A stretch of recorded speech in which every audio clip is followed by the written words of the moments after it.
Buenos días. En primer lugar, excusar la ausencia del director, que le hubiera gustado asistir a esta jornada, esta cita anual que tenemos con Gabinete Jurídico. Bienvenidos a toda vuestra casa, que es la de todos los servidores de la Junta de Andalucía. Esto me permite reconocer el compromiso, el rigor profesional y la constante dedicación de nuestro cuerpo de letrados, que hace posible que mejore la Administración, tanto en su trabajo como en su dedicación y en el servicio que tiene a todos los andaluces. Reconozco en la persona de su jefa, Marilola del Pino, y del coordinador de esta jornada, que hacen que esta cita anual, que concita tanto interés y que siempre se nos desbordan las solicitudes de poder estar aquí con nosotros aprendiendo en nuestro gabinete, hace que sea un éxito constante año tras año. No solamente en estas jornadas de la tercera semana de noviembre, en la que todos nos cita el Gabinete Jurídico para aprender de su mano, sino también en las de mayo de Derecho Europeo y la cita que tenemos de manera cuatrimestral con los cursos, el programa de actualización jurídica en nuestro programa dirigido al personal directivo. No quiero quitar más tiempo y enhorabuena al Gabinete. Estas 27 jornadas hace que se consolide esta cita anual a la que ninguno queremos faltar. Sin más, quiero darle la palabra a Marilola del Pino.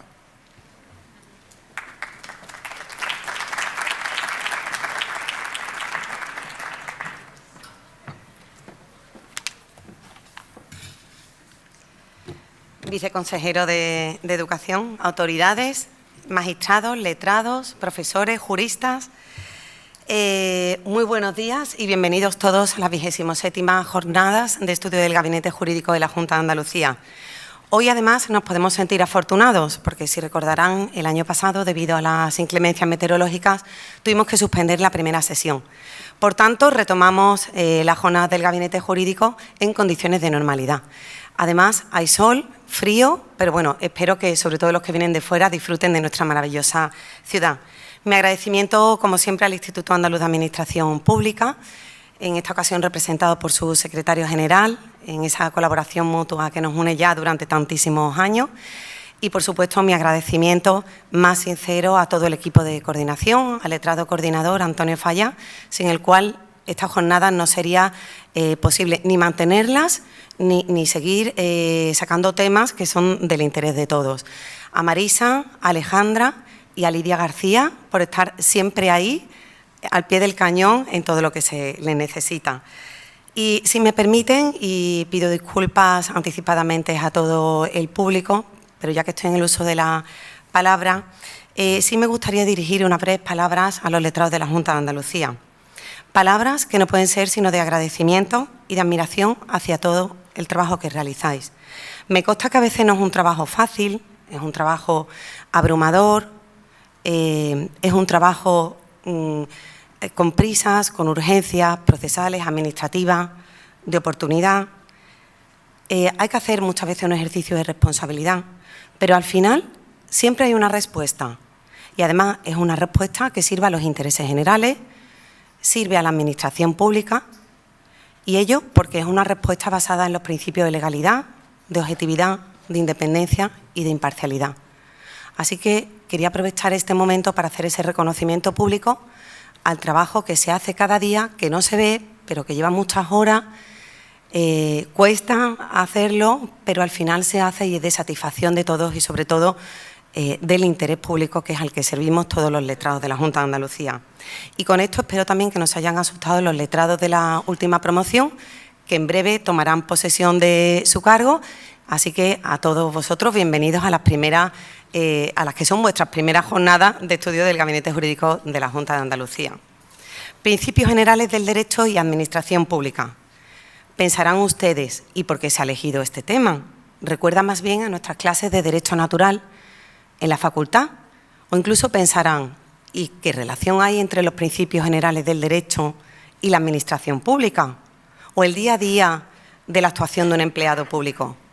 Pues al final, ¿verdad, Antonio? Estuvimos pensando y hay mucha relación, mucha relación. Es verdad que tienen razón cuando piensen, bueno, los principios generales del derecho se mueven en el ámbito de lo inmaterial, se mueven en el ámbito de lo invisible, frente a las normas positivas a las que estamos acostumbrados, que son normas escritas, normas que se materializan, normas que se aplican de manera directa, pero al final, como decía un letrado hace tiempo de la Asamblea de Madrid, los principios generales del derecho son una vía necesaria que ha de transitar todo jurista, y no solo el teórico, sino también muy especialmente el que está llamado a su aplicación práctica.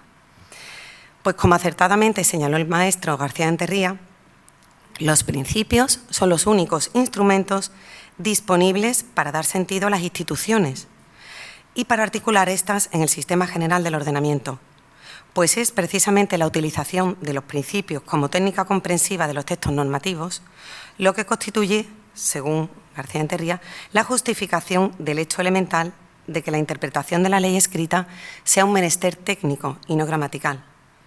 Por tanto, el letrado coordinador y yo, cuando nos sentamos a diseñar las jornadas, pensamos en un contexto en el que hay debilidades del Estado de Derecho, se ponen en cuestión las instituciones, es necesario volver a recordar esos principios generales del derecho, hay que volver a ponerlos en valor, porque no solo son fuente del derecho, sino que son principios informadores de todo el ordenamiento jurídico, como dice acertadamente el artículo 1 de nuestro Código Civil. Pues bien, y como en el Código Civil reside el origen, para abordar qué son los principios generales del derecho, en esta que hemos denominado atmósfera del ordenamiento jurídico, contamos hoy con la presencia de un magnífico ponente, catedrático de Derecho Civil, Francisco Infante Ruiz, Fran, para los que lo conocemos, que no solo nos tiene que soportar día a día nuestro Tribunal de Oposiciones, sino que además ha aceptado generosamente participar aquí en nuestras jornadas. Así que, bueno, Fran, muchas gracias por tu invitación. Pero es que además les trasladaba la importancia que tienen los principios generales del derecho en nuestro ordenamiento jurídico, pero también en su propia evolución, que ha conllevado incluso que algunos textos normativos cabeceras de nuestro ordenamiento cristalicen y hagan alusión expresa a esos principios generales del derecho. Para empezar, nuestra Constitución española en el artículo 9.3, ¿cuántos principios enuncia? Principio de legalidad, principio de no interdicción de la arbitrariedad de los poderes públicos, principio de seguridad jurídica. En fin, la Constitución española consagra una serie de principios generales del derecho y esa dinámica la han seguido otros textos normativos de nuestro ordenamiento jurídico. No obstante, el hecho de que los principios, algunos de ellos hayan cristalizado incluso en normas de derecho positivo, no significa que no existan principios generales que no tengan una consagración propia en un texto normativo, pero que no tengan la importancia que merecen. Incluso hay principios que son importados directamente del derecho de la Unión Europea. Por tanto, son principios que, aun cuando incluso no tengan un reflejo en normas de derecho positivo, tienen una importancia extrema no solo para determinar la actuación de las administraciones públicas, sino para desenvolver controversias jurídicas y judiciales que se plantean. Así que en la primera mesa redonda del día de hoy abordaremos el principio democrático y la independencia judicial como parte del acervo de la Unión Europea. Se lo hemos puesto muy complicado a nuestra primera ponente, a Rocío, jefa de la asesoría jurídica de la Agencia de Gestión Agraria y Pesquera de Andalucía, ya que si complicado es discernir si el principio democrático se encuentra más bien en el ámbito del derecho constitucional o en el ámbito del derecho administrativo, ponerlo en relación con la independencia judicial es una tarea bastante difícil, pero que Rocío, todos los que la conocemos, sabemos que va a desenvolver con la soltura y exquisitez que le caracteriza.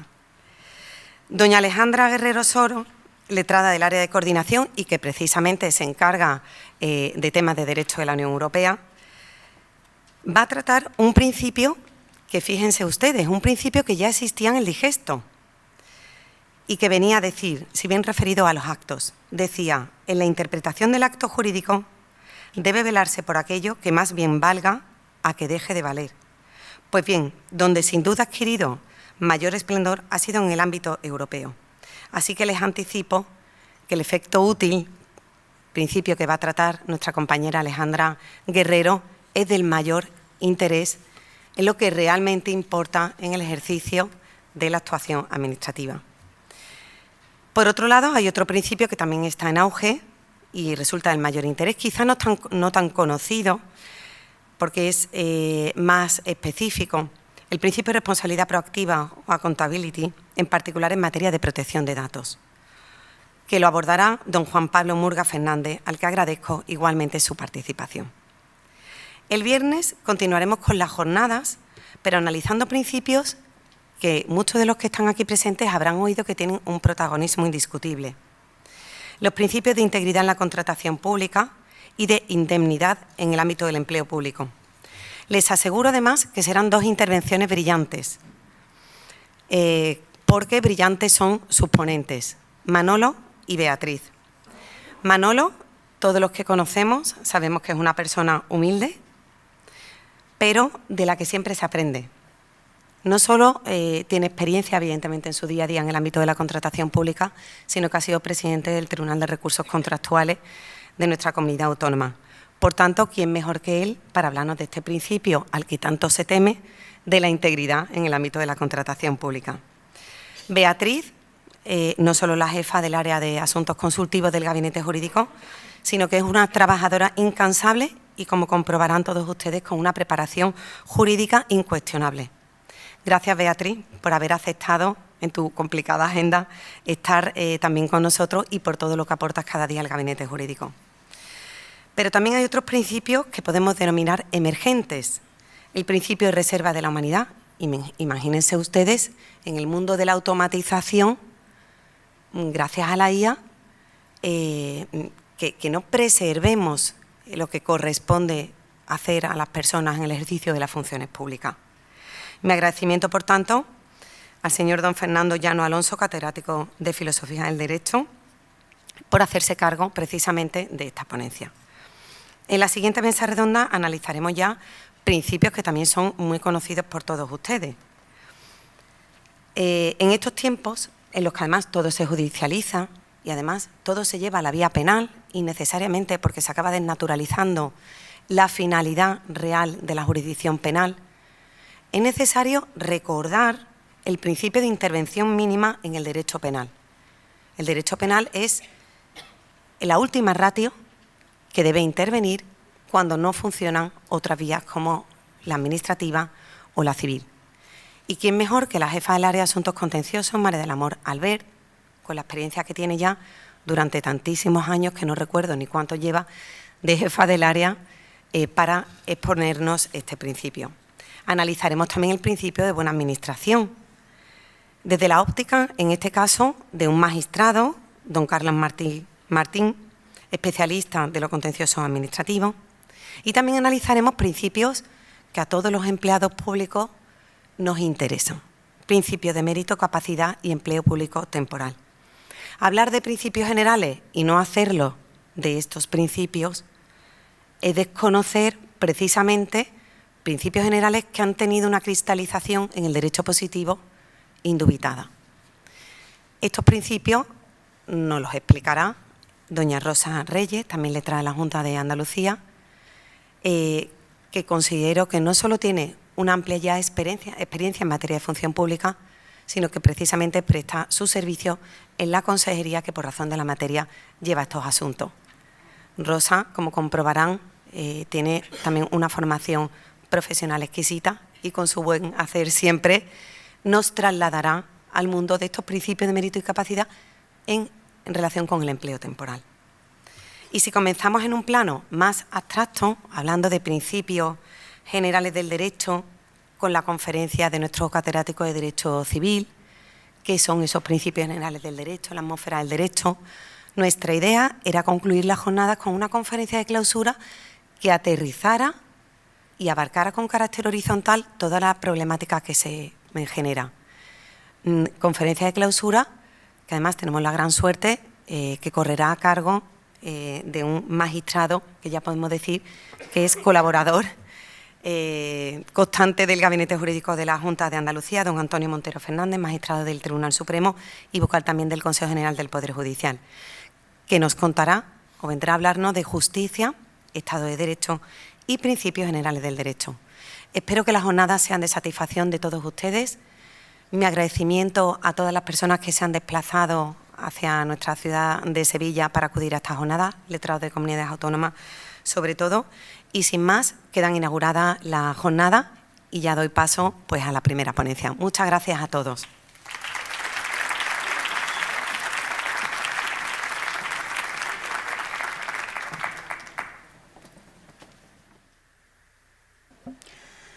Bueno, pues un año más, buenos días a todos.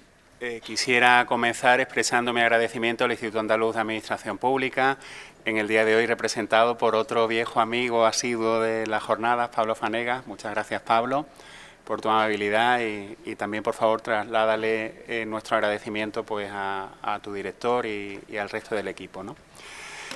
También quisiera expresar mi agradecimiento a la jefa del Gabinete Jurídico. Van pasando los años y mantiene su confianza en mí, lo cual está bien, y realmente es un honor trabajar con ella, ¿no? Es un honor, es una grata experiencia.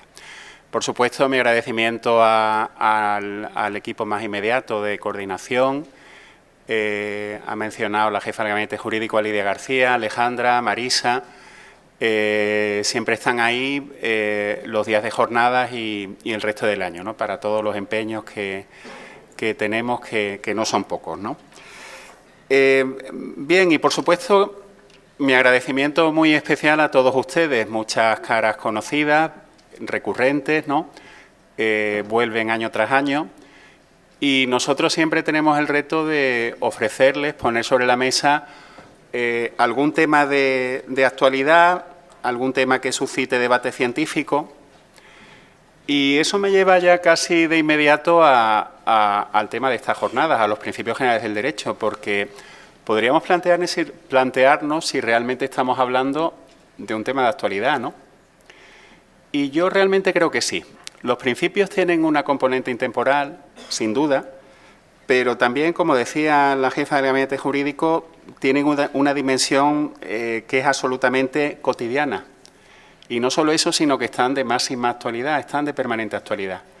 Entonces, en ese sentido, ese reto sí que de nuevo lo hemos cumplido.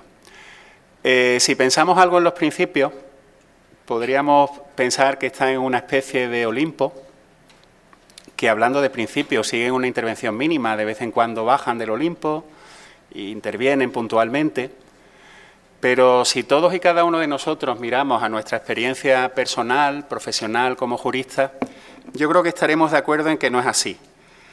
Que los principios están en lo cotidiano, que son la atmósfera, como dice la primera ponencia, que son más cosas, que son la urdimbre del ordenamiento jurídico, que es la brújula que nos saca de problemas, que en definitiva es lo que le da sentido, ¿no? al ordenamiento, que yo en lo personal he de decir que en muchas ocasiones los principios generales del derecho me han sacado de problemas cotidianos, de problemas prácticos, en mesas de contratación, en informes.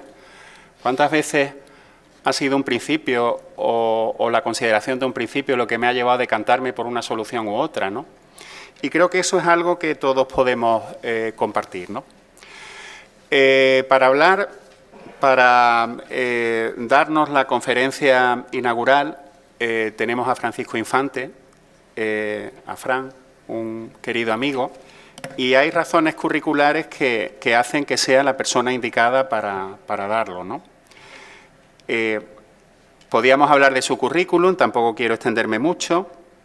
Es doctor en Derecho por la Universidad de Sevilla. Él siempre dice con orgullo que es discípulo de Rosario Valpuesta y yo quisiera tener también un recuerdo para Rosario, que también durante años participó en los tribunales de oposición, en el mío, por ejemplo, en el de tantos otros letrados, ¿no? Y de Ángel López también es discípulo, también ha estado muy cercano a Gabinete Jurídico. Es catedrático de Derecho Civil en la Universidad Pablo de Olavide. Dirige el máster interuniversitario de la UPO y de la UNIA en Derechos Humanos, Interculturalidad, Desarrollo, el máster universitario de Derecho a la Contratación y Responsabilidad Civil, investigador principal en varios grupos de investigación, autor de más de un centenar de trabajos, artículos científicos, capítulos de libros y 5 monografías. Últimamente, el aprovechamiento injustificado como vicio del consentimiento, análisis desde la doctrina de la undue influence del derecho inglés. Consejo científico de varias revistas, investigador en líneas de investigación derecho de daños, derecho privado europeo, derecho a los contratos, derechos humanos en el derecho privado, profesor visitante en varias universidades europeas y latinoamericanas. Bien, estas son las razones curriculares que le hacen la persona idónea, pero también hay otras razones que son de las que no se plasman en los currículum. Yo he tenido el privilegio, la fortuna de compartir muchas horas con el profesor Infante, con Fran, en un ámbito duro, exigente y creo que también bello, ¿no? El Tribunal de Oposiciones, de las oposiciones al letrado de la Junta de Andalucía. Hemos compartido reflexión, debate, momentos de todo tipo y desde el punto de vista científico, aparte de su profundidad, a mí siempre, y de haber hecho amistad, por cierto, a mí siempre me ha llamado la atención cómo desde el derecho privado nos daba a todos un enfoque novedoso, un enfoque diferente sobre los problemas de derecho público, sobre cuestiones de derecho público. Nos sacaba de nuestra zona de confort, así que, profesor Infante, querido Fran, tienes la palabra para de nuevo sacarnos de nuestra zona de confort en este asunto. Muchas gracias.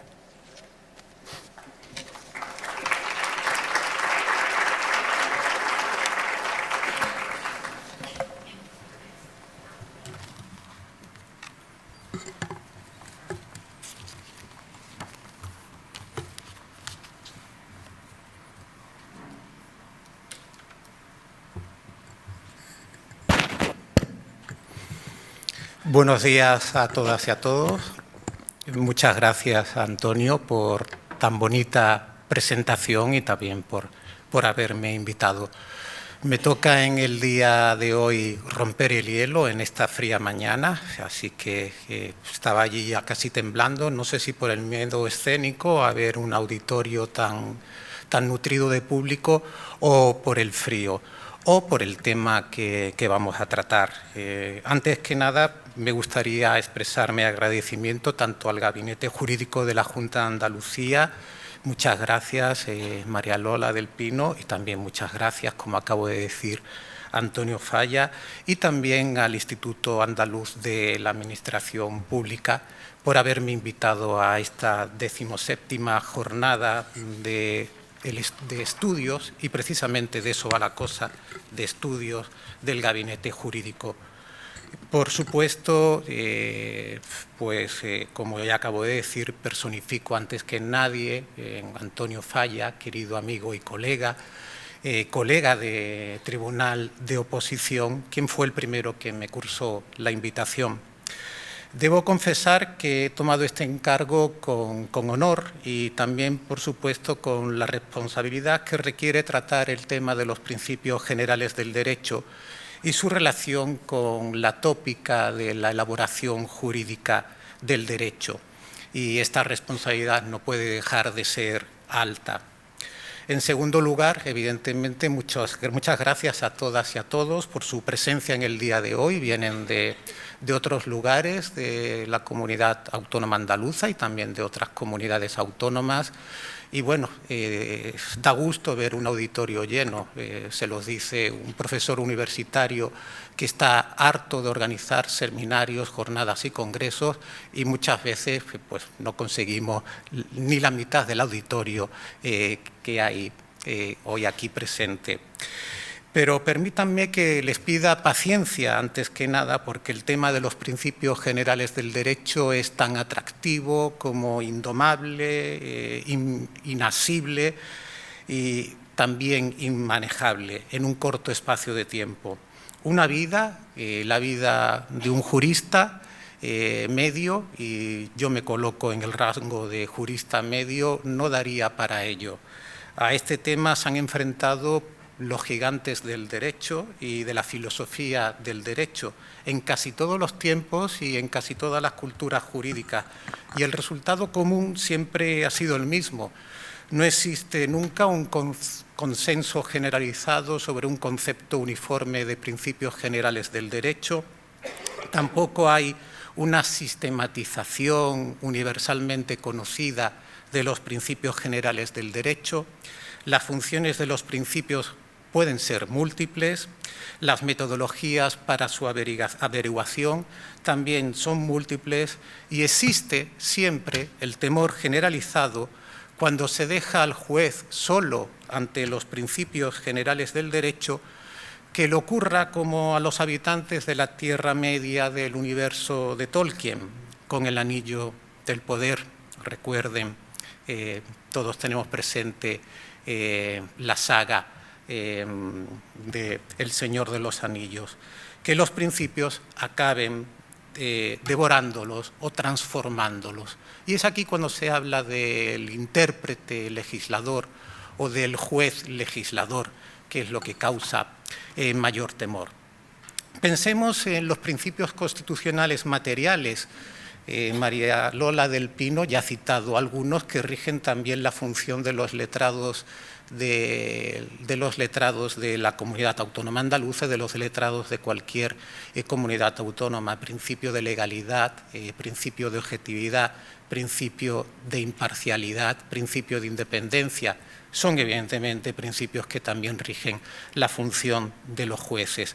Pero pensemos en los principios materiales, en los que están dentro del sistema de valores: justicia, legalidad, libertad y tal vez como punta de lanza de todos los demás, la seguridad jurídica. ¿Sabemos cómo estos principios componen la atmósfera jurídica? ¿Sabemos en qué porcentaje están en la atmósfera jurídica? ¿En qué medida deberían estar presentes en la atmósfera jurídica? Si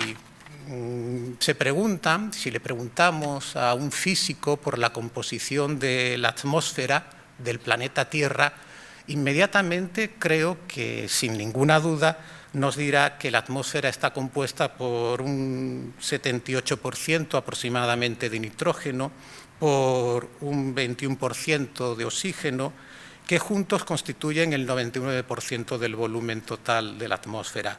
Y el 1% restante lo conforman otros gases, como el argón, que es el gas inerte más presente, el dióxido de carbono en un 0,04%, que es el más peligroso actualmente para la vida en la Tierra por el efecto sobre el calentamiento global, y también en ese 1% hay neón y vapor de agua, el cual oscila entre un 0% en las zonas secas y un 1% a nivel del mar.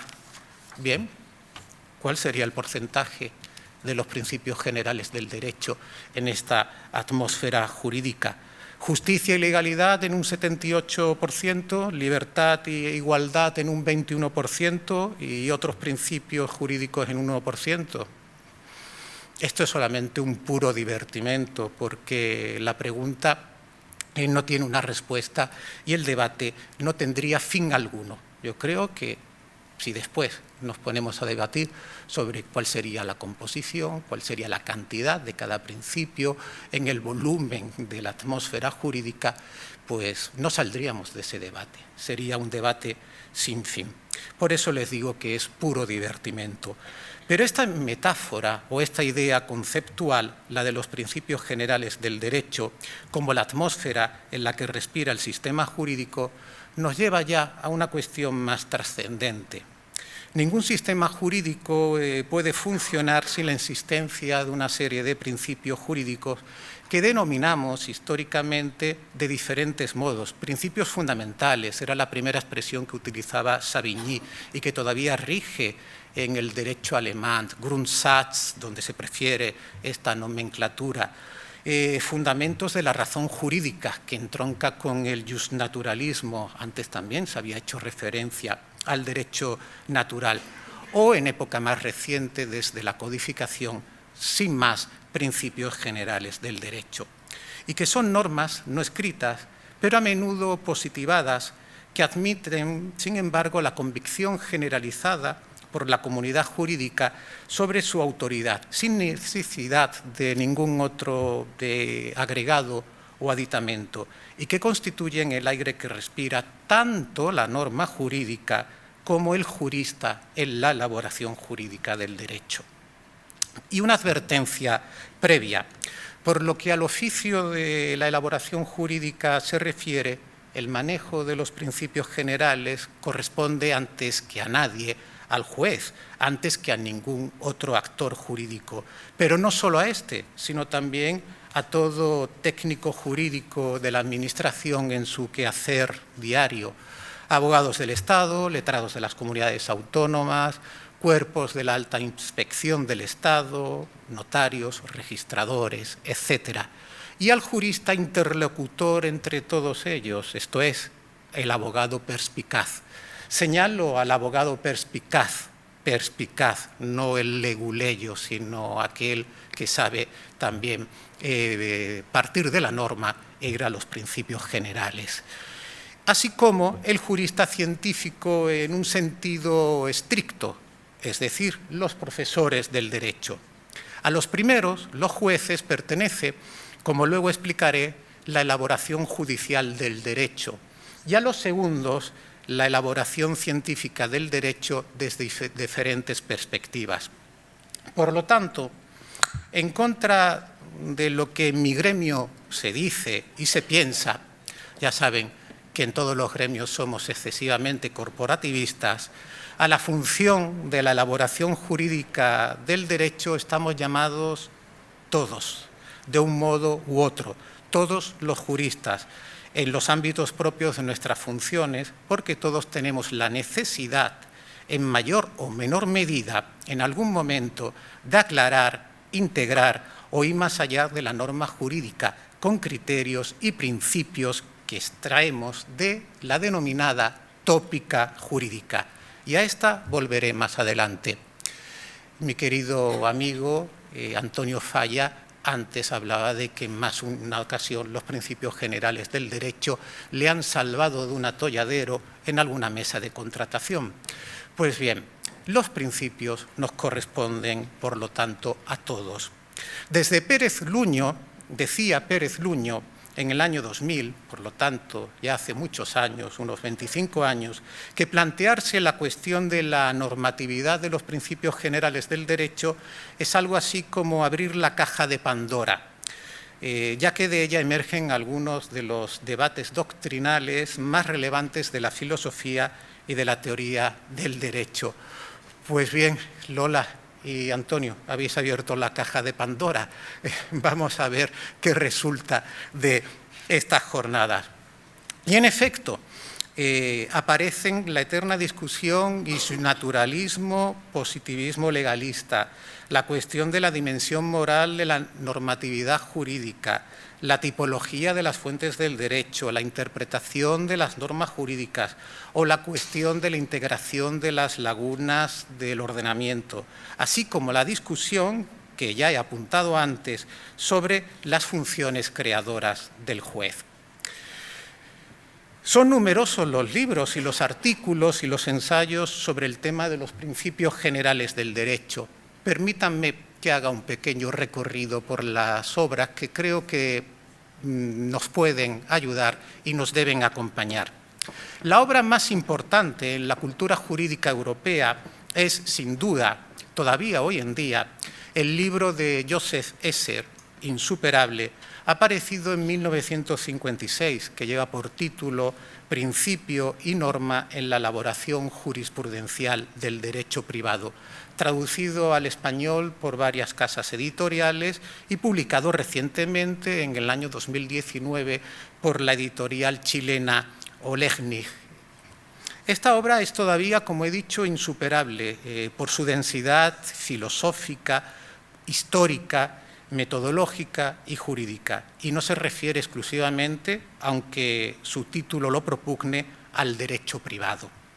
Representa el esfuerzo más loable, hasta ahora, un esfuerzo titánico, por dotar de comprensión conceptual a los principios, establecer su tipología y categorización, aclarar la labor de la creación jurisprudencial como campo de acción de los principios jurídicos, reivindicar también la aplicación del derecho comparado como metodología de encuentro de los principios de dos culturas jurídicas, civil law y common law, e indagar los procesos de formulación de los principios generales jurídicos por el juez continental.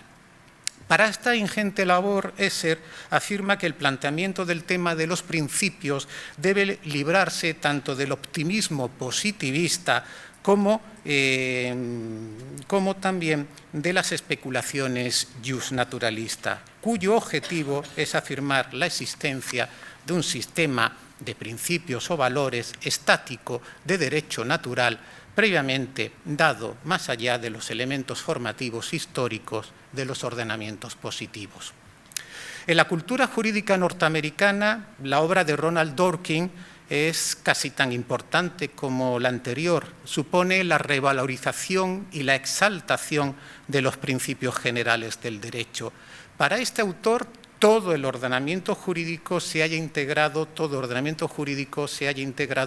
por principios denominados principles en la cultura anglosajona, medidas o programas políticos, las famosas policies, rules, y normas jurídicas específicas en sentido estricto, las que denominamos rules.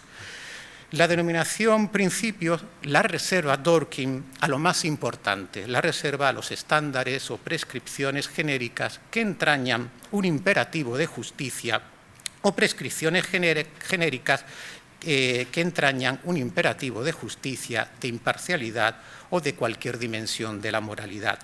Según su visión, los principios extraen su validez de su propio contenido en cuanto sean estos acorde con los intereses colectivos, esto en el caso de las policies, o con las exigencias de la moral institucional y de la justicia, esto en el caso de los principles en sentido estricto. Aboga por una teoría de la integridad de los principios generales. Existen muchos autores de enorme prestigio que han tratado los principios generales del derecho, entre ellos el imponente Norberto Bobbio, al que luego volveré, con alusión a su teoría de la justicia.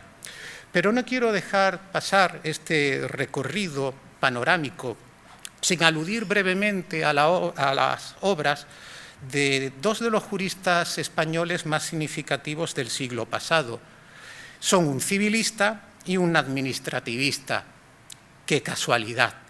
Me refiero nada más y nada menos que a Federico de Castro y a Eduardo García de Enterría, ya citado anteriormente. Es importante recordar la obra de estos dos maestros porque en ellas aparece claramente el problema desde el punto de partida sobre la conceptuación de los principios generales del derecho, positivismo jurídico frente a justnaturalismo. Para de Castro, en su Derecho Civil de España, obra de 1954, la expresión de los principios generales del derecho permite comprender en ella todo el conjunto normativo no formulado, o sea, aquel impuesto por la comunidad que no se manifiesta en forma de ley o de costumbre. Los define como las ideas fundamentales e informadoras de la organización jurídica de la nación, también como una especie de espíritus puros que planean por el ordenamiento jurídico. Esta última definición, confieso, la suelo utilizar mucho en clase, engañando a mis alumnos, porque no se puede hacer otra cosa en primer curso del grado de Derecho o de cualquier doble grado que engañarles cuando se les comentan o se les explican los principios generales del derecho. Pero se queda en la cabeza, espíritus puros que planean por el ordenamiento jurídico. No estoy de acuerdo, pero empleo la expresión como les decía. Una concepción muy diferente a la nuestra, a nuestra idea ideal, a nuestra idea inicial de la atmósfera del ordenamiento jurídico, que creo permite integrar los principios jurídicos en el sistema jurídico sin necesidad de acudir a un universo externo como el derecho natural. Para de Castro existen tres principios fundamentales del derecho: los principios del derecho natural, los tradicionales y los políticos. Según su concepción, el derecho natural es la base del derecho positivo por ser reflejo de la ley eterna y corresponde a la verdadera naturaleza del hombre. Si me apuran, bajo esta concepción de Federico de Castro, el respetado, venerable Federico de Castro, quien los conocieron decían que su autoridad te traspasaba, toma el fundamento teleológico del derecho natural, que es la primera concepción histórica de los principios generales. Proviene esta de Santo Tomás, la frase famosa de «Jus naturale est participatio legis aeternae secundum bonum et malum discernitur». O sea, el derecho natural es la participación de la ley eterna según lo que consideramos que es bueno o malo. No toma el fundamento racional propio del justnaturalismo racionalista, es decir, la naturalis ratio, ni tampoco del fundamento histórico empírico posterior del periodo moderno del justnaturalismo, desde Grocio a Kant, que contempla el derecho natural como el derecho que constantemente está presente en la historia y ha sido aceptado por todos, es decir, un consensus omnium gentium. En cambio, la visión de García de Enterría, sin romper expresamente con el justnaturalismo, parte de un pensamiento jurídico moderado, no legalista, parte de un positivismo jurídico moderado, no legalista.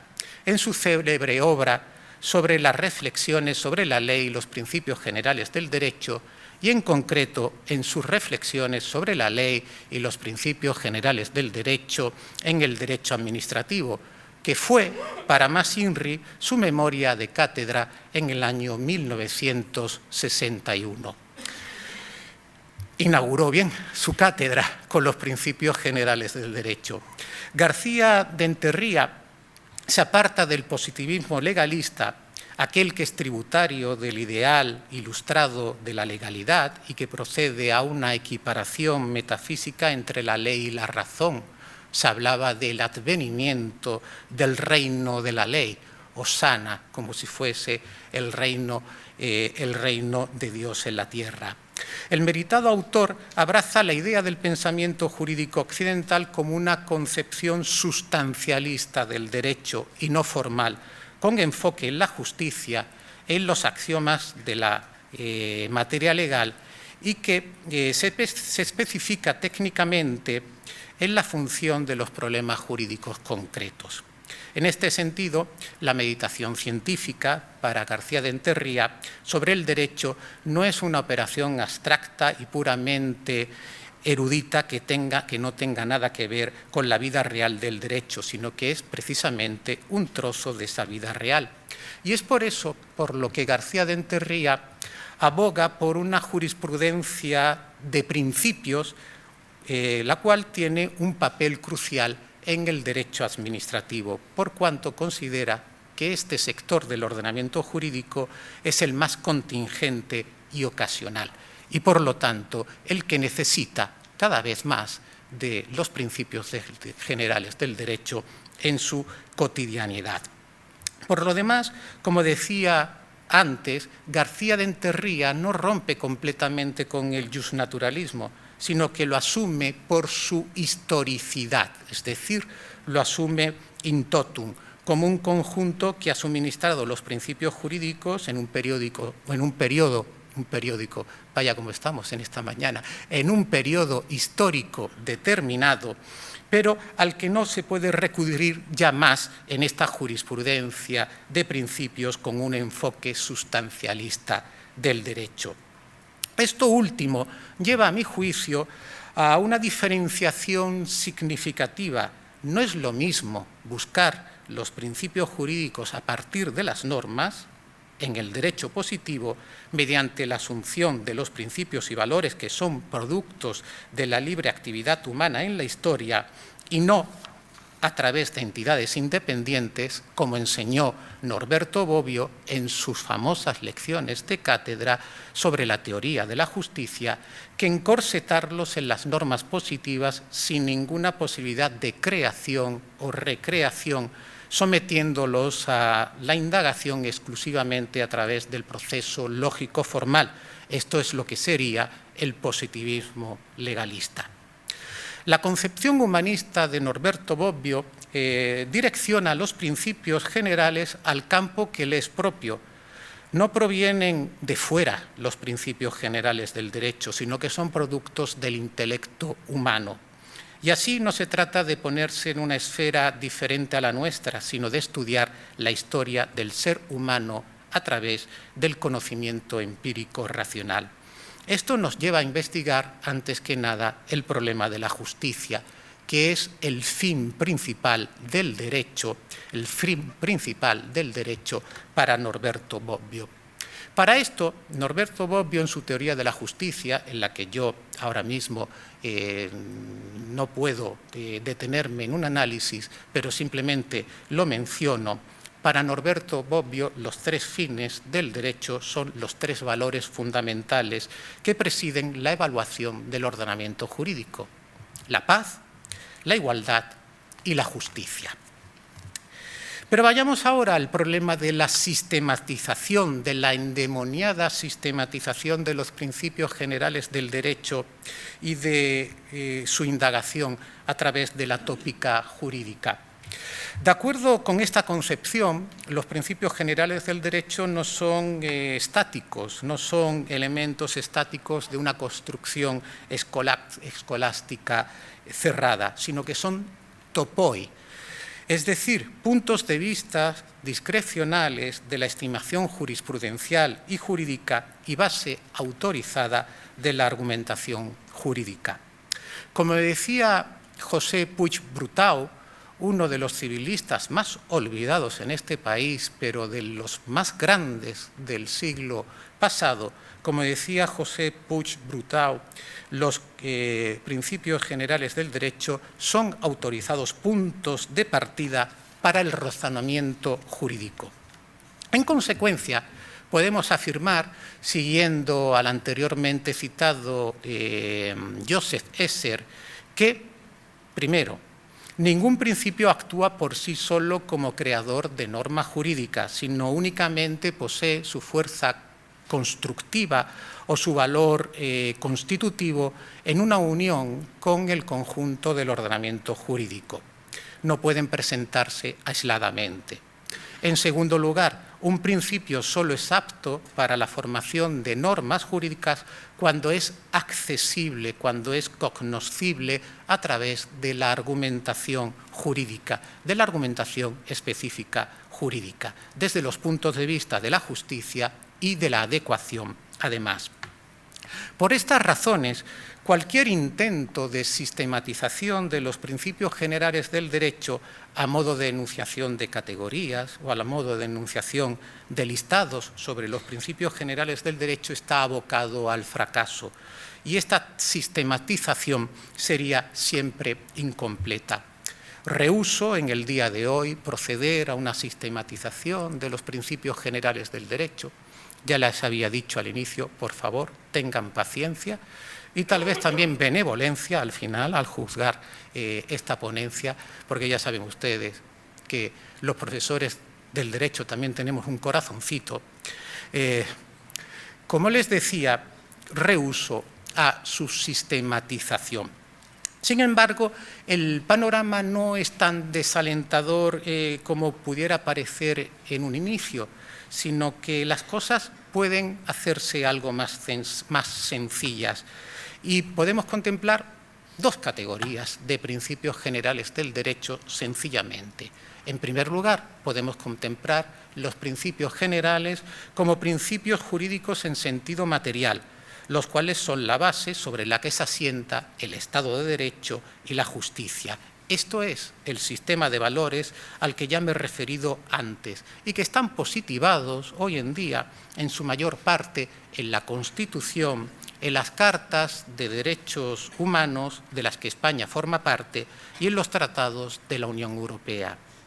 Y en segundo lugar, podemos hablar de los principios como principios jurídicos que orientan el trabajo y la investigación de los juristas de cualquier clase que sean. Estos últimos son los principios relativos a la aplicación del derecho, propiamente dichos. Son los principios de nuestra lex artis, de la ars legis, esto es, los principios del descubrimiento jurídico. Son, por lo tanto, los criterios, los elementos y los principios que desde siempre se manejan en eso que denominamos la tópica jurídica. Y en este punto es esencial la aportación, también hoy en día insuperable, de Theodor Wiedeck, y es crucial para el entendimiento de la tópica jurídica. Los topoi son los lugares comunes, los puntos de encuentro de los juristas.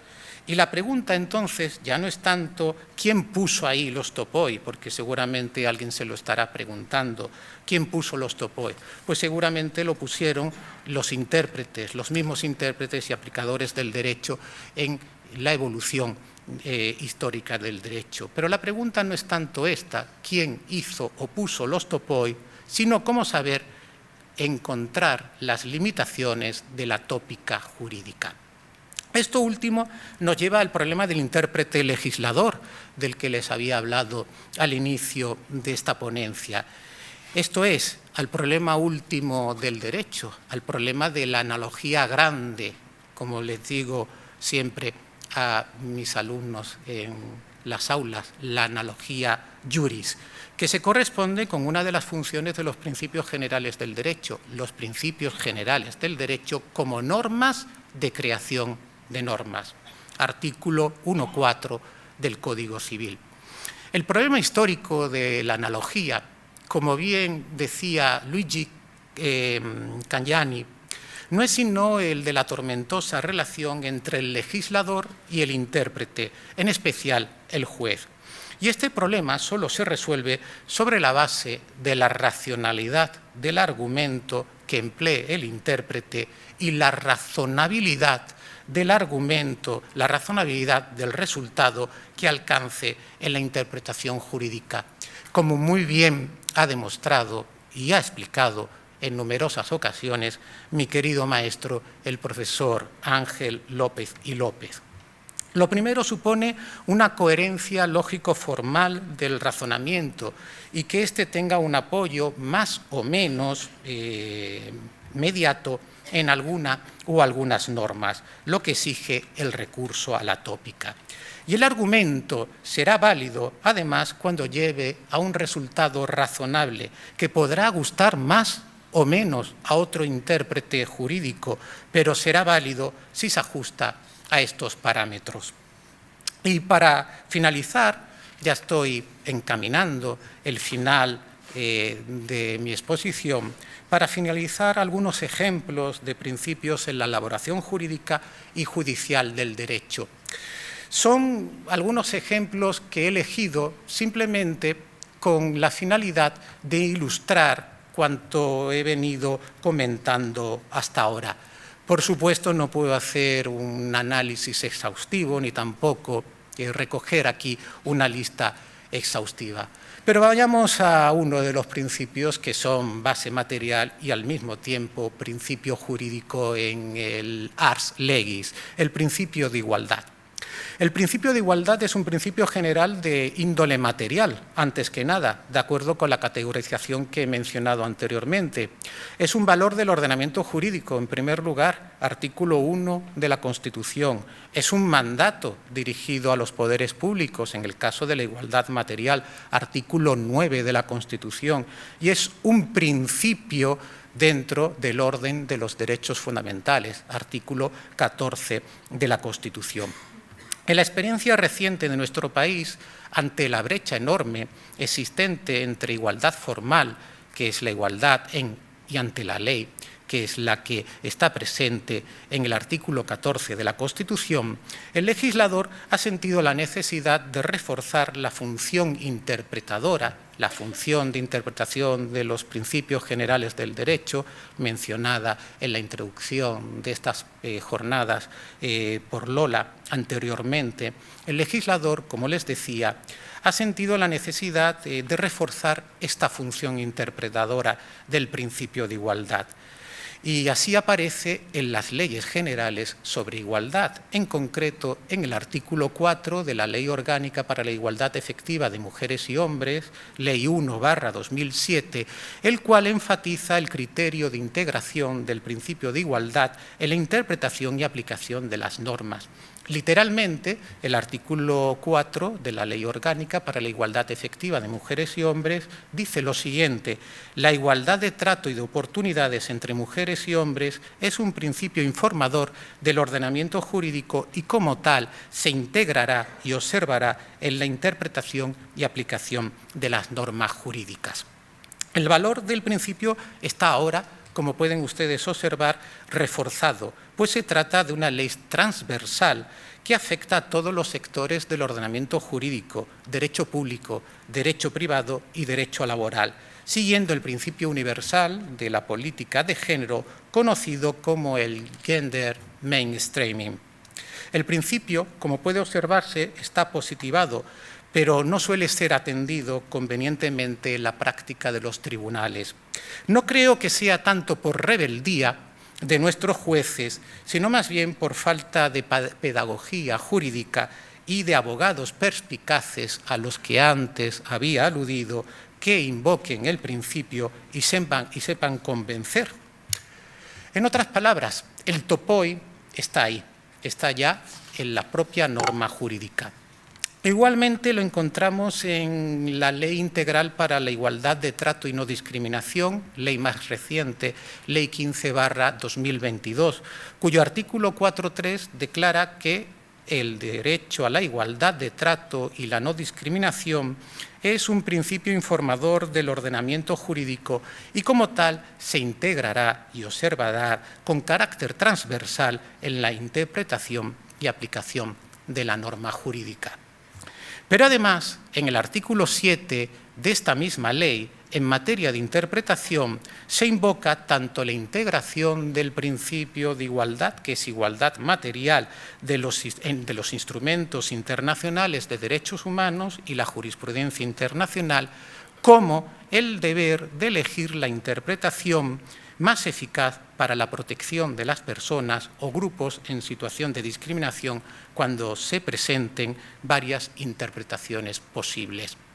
No renuncio a leer este artículo 7 porque es un artículo de interpretación.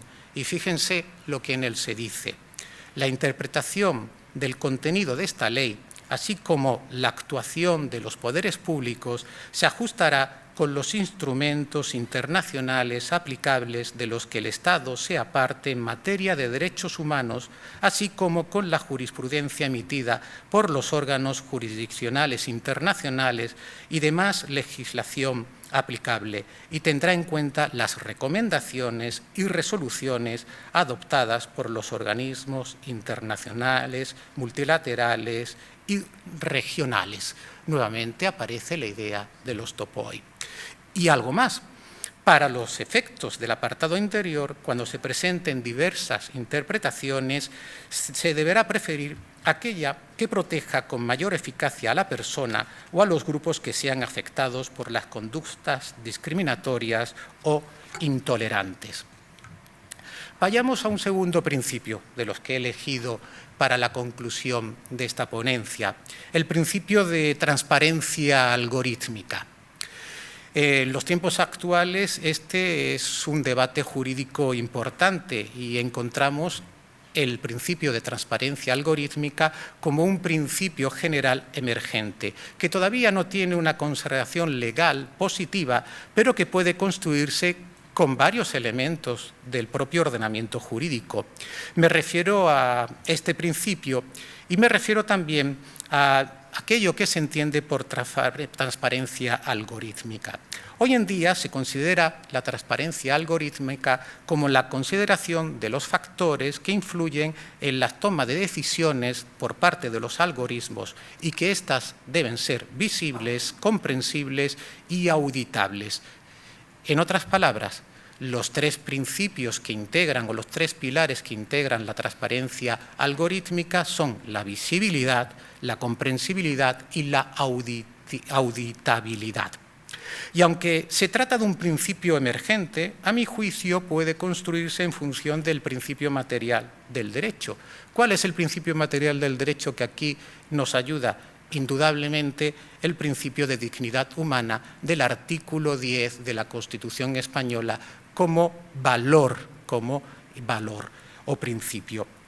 Pero también tiene una pequeña base normativa. Tiene la base normativa del artículo 15.1, letra H, del Reglamento General Europeo de Protección de Datos, el cual, en materia de derecho de acceso a los datos personales del interesado, establece también el derecho a conocer la existencia de las decisiones automatizadas y también, incluso, puede encontrarse en la tópica de la Carta Española de Derechos Digitales del año 2021, que recoge en su apartado 18, en el número 6, en la materia de los derechos de la ciudadanía en relación con la inteligencia artificial, la protección de este derecho por las administraciones públicas, es decir, en el marco de la actuación administrativa.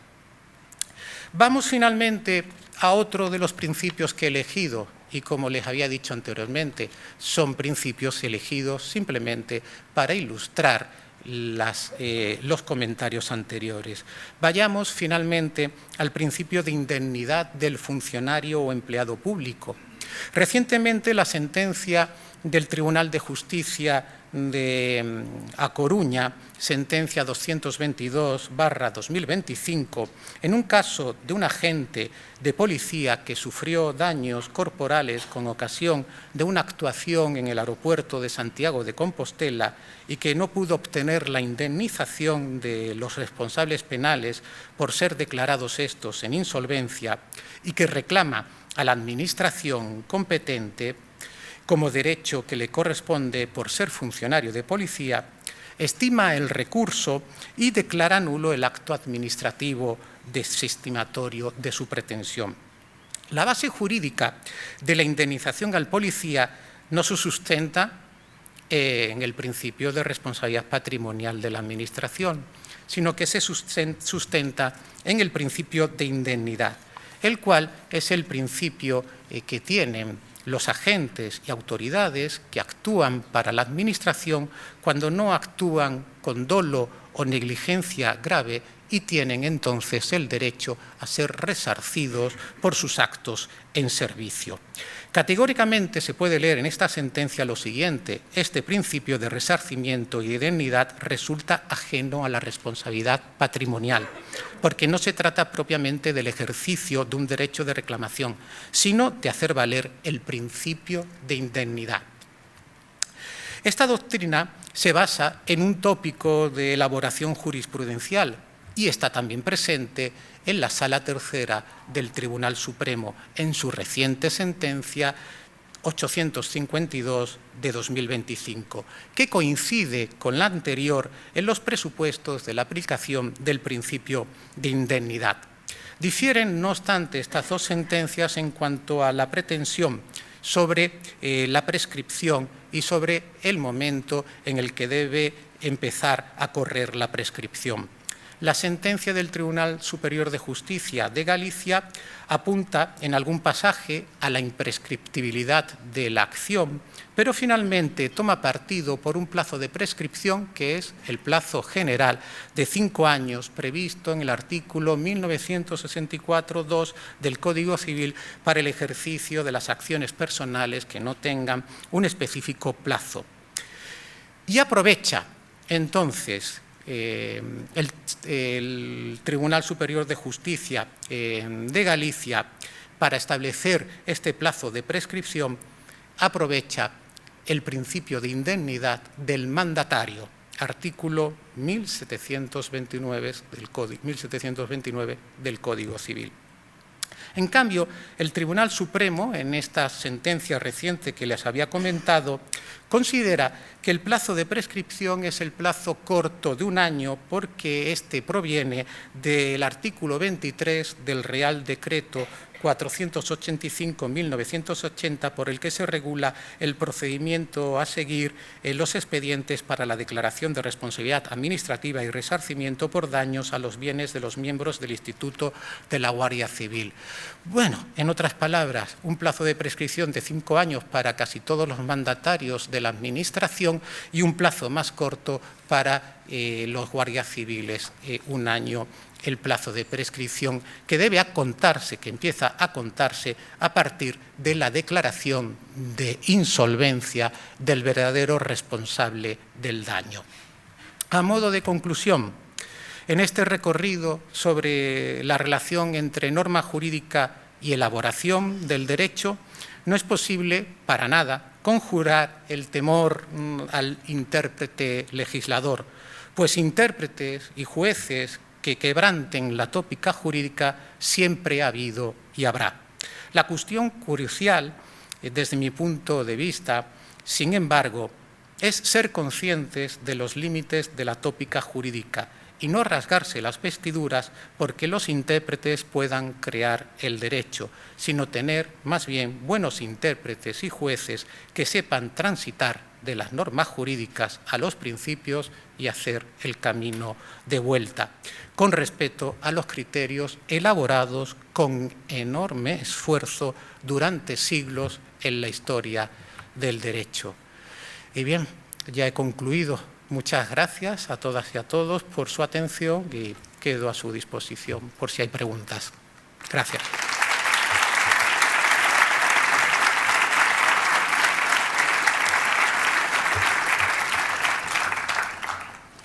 Bueno, pues muchas gracias al profesor Infante y mi más cordial enhorabuena. Bueno, ya les dije que nos iba a abrir horizontes nuevos y de hecho lo ha hecho, ¿no? Y de paso ha puesto de manifiesto, al menos en mi caso, la cantidad de lecturas que aún me quedan, ¿no? en este ámbito jurídico. Yo, sinceramente, cuando hablabas de los espíritus puros que deambulan, que yo creo que se me ha quedado y se nos ha quedado, yo creo que ahí había más verdad de lo que tú a lo mejor piensas, pero bueno, quizá luego en el debate lo veamos. Bueno, abrimos un turno de debate. ¿Quién quiere romper el fuego? Ahí tenemos una pregunta. Tenemos a nuestro compañero Manuel Cuadros.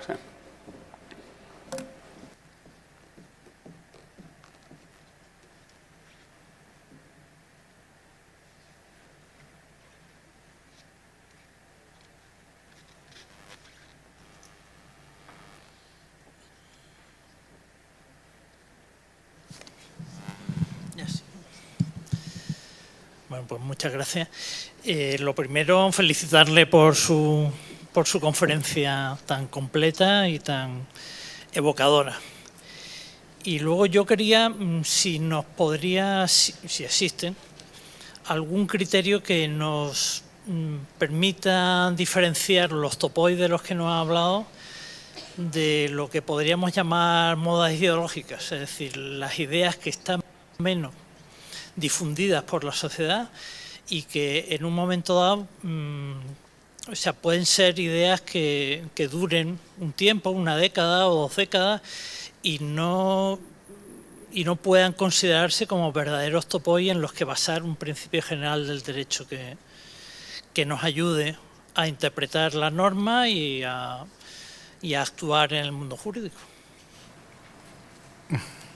Bien, muchas gracias. La verdad es que la pregunta es interesantísima y me cuesta dar una respuesta si no es partiendo de aquello que tiene una base material. Es decir, desde la sociedad puede venir un principio, pero para que ese principio se consagre como principio general del derecho, creo que tiene que tener la base material y además tenemos que argumentarlo con nuestra tópica jurídica.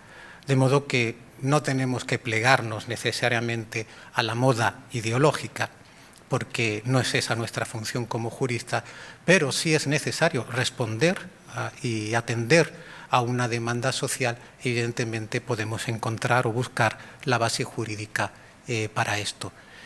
Por ejemplo, hoy está de moda la cuestión de la inteligencia artificial. He hablado del principio de transparencia algorítmica. Ya no es moda, no es una cuestión sobre que si tenemos que protegernos o no, sino que queremos saber cómo decide la inteligencia artificial.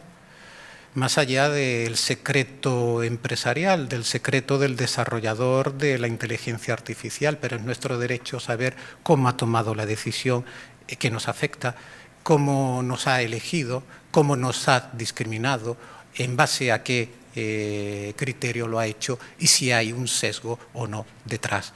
No sé si he contestado convenientemente a la pregunta. Como le decía al inicio, es una pregunta verdaderamente complicada. Creo que la pregunta tiene muchas aristas, la respuesta también la tendría, pero a mí me ha facilitado mucho la idea de dónde buscar ese criterio de diferenciación entre una cosa y otra. Y por eso lo agradezco. Gracias a usted. Muy bien, muchas gracias. ¿Más preguntas, más intervenciones? Vale, yo tengo una. Fran, vamos a ver.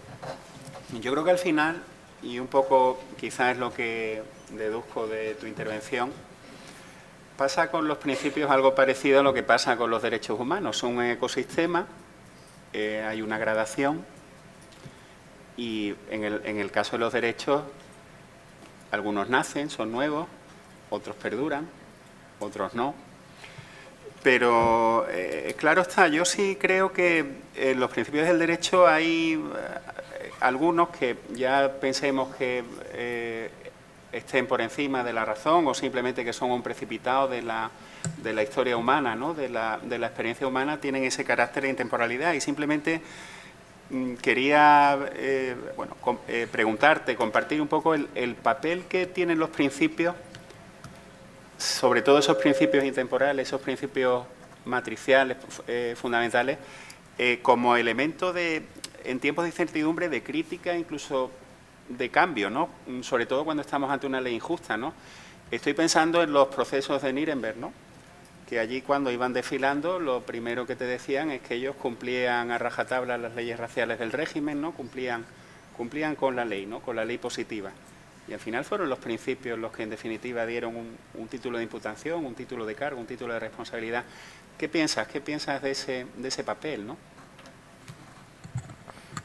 Bien, que primero asumimos la intemporalidad de ciertos principios, lo que había dicho. García de Enterría los asumía por su historicidad. No es que dijese mi propuesta es ius naturalista, sino que asumo la componente histórica. En lo que he hablado creo que también está esta cuestión de la asunción de la intemporalidad de los principios generales del derecho. Y evidentemente los derechos humanos y toda la tópica de los derechos humanos nos ayuda a resolver. Ahora bien, tú has hablado también de la jerarquía de los derechos humanos y en eso vamos a estar en amigable desacuerdo. Porque yo contemplo los derechos humanos desde el principio de integralidad. Declaración de Viena de 1996, en la que se dice que todos, absolutamente todos los derechos humanos tienen la misma consideración y deben entenderse los unos con los otros. Pero sí es verdad que cuando nos encontramos estos casos difíciles, como el de Nuremberg, hay que acudir al principio general del derecho junto con la dogmática del derecho penal. En concreto, en el caso de los juicios de Nuremberg, cuando se escudaban en que ellos cumplían un deber que si ellos no lo hacían, lo harían otro, cometerían ese acto execrable, se elaboró la teoría de la pertenencia a una organización. Es la primera vez que se elabora en el derecho penal la teoría del dominio del acto y de la pertenencia a la organización institucional que comete el delito. Bien, estoy contigo de acuerdo en parte y de hecho a ellos acudimos, están presentes. Así, bueno, tiene la palabra Marilola Pérez Pino, la jefa del Gabinete Jurídico.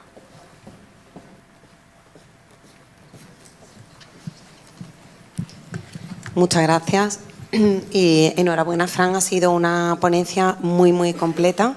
Un inciso simplemente antes de formularte mi consulta. Bueno, hay principios que no son del derecho, pero bueno, como reconocer los errores es de sabio, y le pido disculpas al ponente don Alejandro Huergo porque no era mi intención preterirlo anteriormente en la cita de la mesa redonda. Perdón.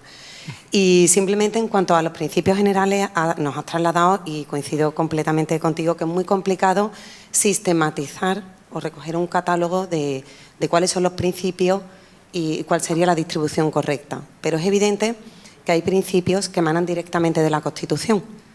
Estos principios constitucionales, bueno, me gustaría plantearte si desde tu perspectiva adquieren mayor relevancia porque emanan de nuestra Carta Magna frente a otros principios que son de construcción del legislador autonómico nacional. Por ejemplo, el principio de lealtad constitucional. Es un principio que no tiene un reflejo en el derecho positivo, no ha tenido esa consagración escrita, a diferencia de principios que has comentado en tu exposición, pero que es un principio que sí que ha sido ya analizado y puesto en valor por el Tribunal Constitucional. Y es un principio que al final lo que viene a reivindicar es el modelo territorial que se impone con nuestra Constitución española. De tal manera que el principio de lealtad constitucional adquiere una relevancia superior, como dice el propio tribunal, en cuanto a la necesidad de que por parte de los entes territoriales, principalmente Estado y comunidades autónomas, se respeten las relaciones que en definitiva lo que tienden es a la satisfacción del interés general. Por tanto, es un principio que sí es determinante de la estructura de nuestro Estado de las autonomías. De modo que el incumplimiento, bueno, son principios generales, como decíamos antes, ¿no?, que tienen ese carácter informador, pues también son fuentes del derecho y de algún modo debe no ligarse a una consecuencia jurídica como si se tratara de una norma de derecho positivo, pero sí debe tener quizá un peso superior al informar no solo otras normas, sino también determinadas actuaciones por parte de los entes territoriales. Era mi planteamiento.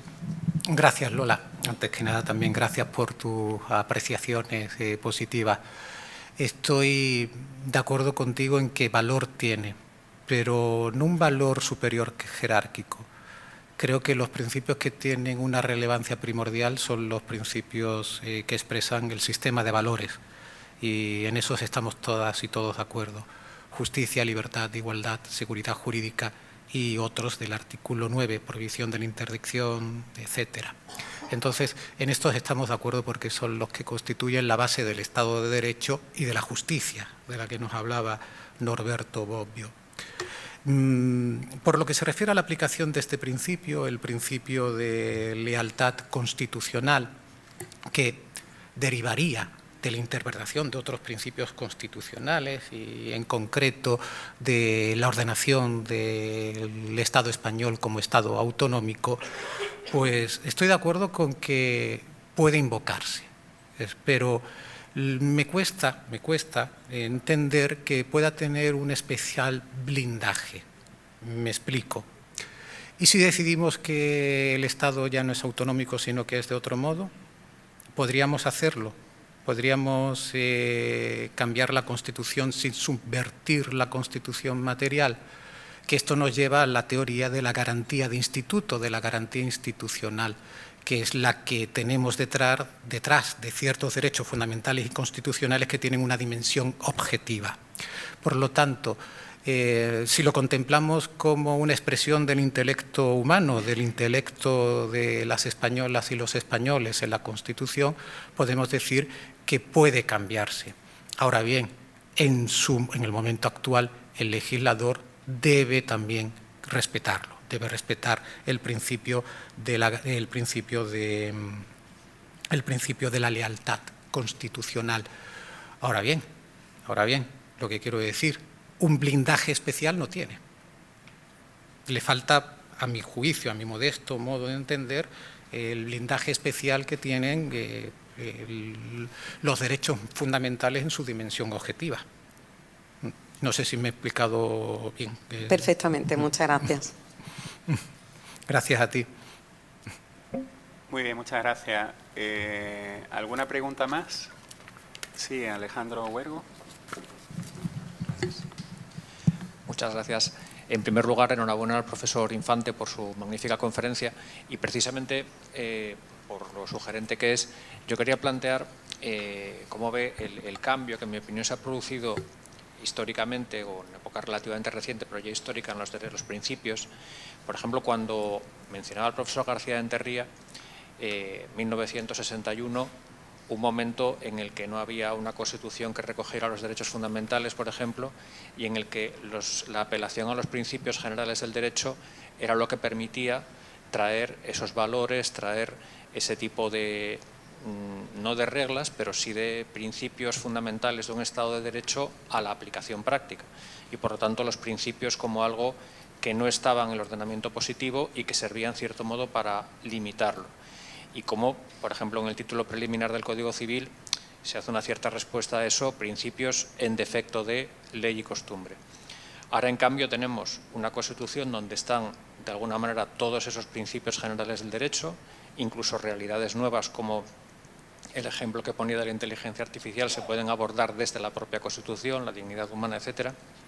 E incluso en la legislación ahora ya casi es una cláusula de estilo, igual que está el artículo del objeto, el artículo de las definiciones, el artículo de los principios. Ha cambiado, los principios ya no son como una alternativa, sino que son otra forma de legislar, no con reglas concretas, sino con principios. Y probablemente el debate es incluso el de hasta qué punto los principios pueden, como se dice, derrotar a reglas concretas, ¿no? Por ejemplo, el debate que hay entre el profesor García Amado, Atienza, etcétera. Cómo eso de alguna manera ha cambiado el valor de los principios y también qué opina acerca del peligro de que la utilización tan prevalente y tan frecuente de principios introduzca un factor de falta de predecibilidad, de seguridad jurídica o de cierto decisionismo judicial. Muchas gracias. Bien, gracias por la pregunta, también gracias por la apreciación inicial. La pregunta es muy complicada de contestar. Yo creo que nos llevaríamos bastante tiempo debatiendo sobre la cuestión. Como decía García Amado, que acaba de citar, los principios pueden derrotar a la norma jurídica, la complementan. Y de hecho se ve lo que ha indicado anteriormente, es muy propio de la legislación de nuestro tiempo, por influencia de la legislación europea, establecer en el primer capítulo de la ley de qué se trate los principios, se enuncian los principios. Eso ya es una positivación y ya supone también una ayuda para la interpretación futura de la ley. Y por lo tanto los invocamos, porque la mente humana se agarra más a los principios que al detalle de la norma jurídica. Creo que nos ocurre a todos y desde el punto de vista de la mentalidad jurídica esto es importante recordarlo. Y funciona tanto en nuestra cultura, en civil law, como en la del common law. García de Enterría, cuando en 1961 elaboró su ensayo sobre reflexiones acerca de los principios generales y el derecho administrativo, no tenía la Constitución delante, pero tenía los autores alemanes y tenía la ley fundamental de Bonn y tenía toda la doctrina de los constitucionalistas alemanes. De hecho, parte también en su estudio, parte también con la cita de Federico de Castro, al cual respeta y venera en el momento, pero supera su visión y su naturalista por esta consustancialista del derecho de la que antes les había hablado. No sé si he contestado completamente a su pregunta. Tengo la sensación de que he contestado solamente en parte y que incluso algún balón fuera he tirado.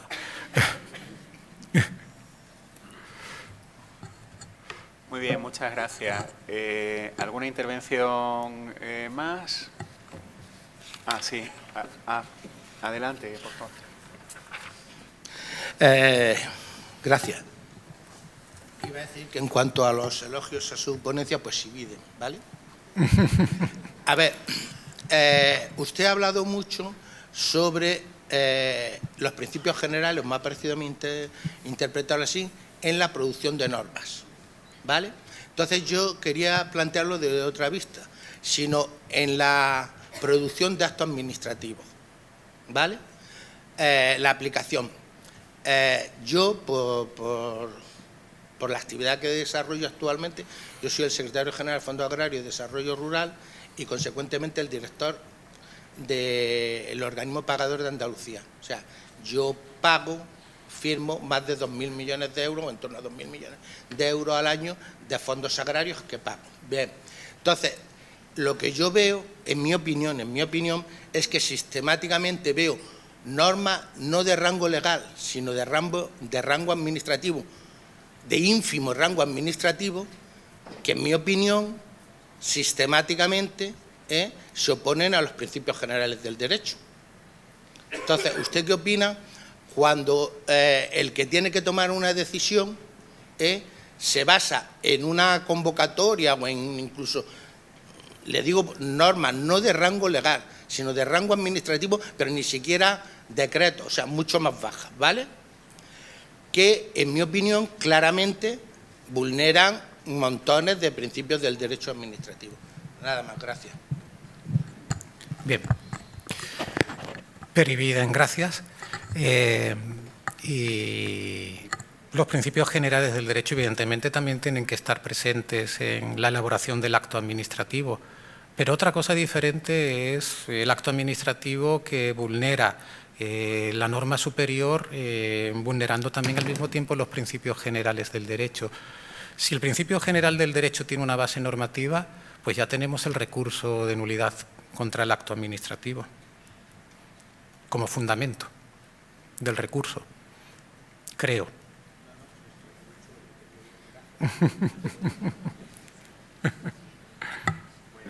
Era lo que quería ir, ¿no? Sí.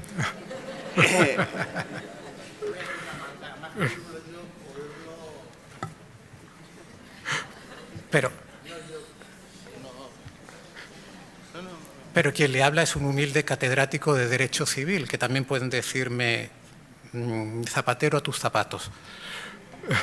Yo creo que es una visión muy acertada, pero un poco por añadir la perspectiva del derecho público. Al final, estamos sujetos como Administración al principio de legalidad, ¿no? Evidentemente, el principio de legalidad supone atenerte a la Constitución y al resto del ordenamiento jurídico. En el ordenamiento jurídico están los principios. Dicho esto, también tenemos que tener en cuenta que cuando tenemos una disposición reglamentaria, pues también nos toca, ¿no?, hacer un poco el análisis de su compatibilidad con el ordenamiento jurídico, ¿no? Y bueno, y a partir de ahí, pues ver su aplicación, ver en un momento dado si tenemos que promover su cambio, porque también tenemos que tener en cuenta que incluso el Constitucional te dice, ¿no?, que llega a decir en algún momento las leyes tienen presunción de constitucionalidad, pero en algún momento también te dice que los reglamentos tienen incluso presunción de constitucionalidad, aunque luego pues bueno, puedas desvirtuarlo y puedas actuar en consecuencia.